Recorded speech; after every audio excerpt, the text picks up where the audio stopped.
So recently, I have been down the rabbit hole of Lego mechanical engineering. One thing that stood out in this community is the vacuum engine, which is very popular. Because of this, I have made my own. So sit back, relax, and roll the building footage.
Now that's done, I will show you my design.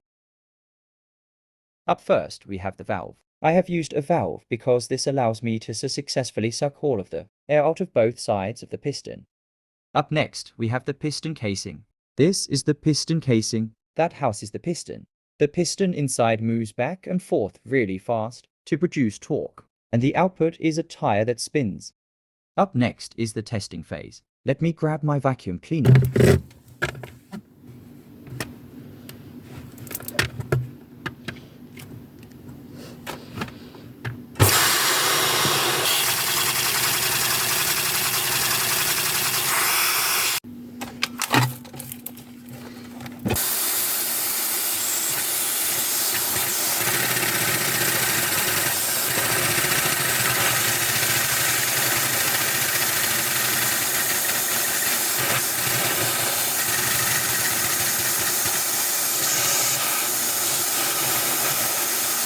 Now that the tests are done, let's discuss the pros and cons.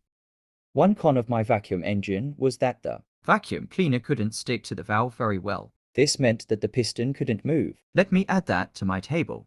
Another con is that it is hard to get the vacuum engine working as demonstrated in the tests. So that's the cons. How about a pro? One pro is that it moves back and forth very fast. Another pro is that it is very simple, only containing one piston.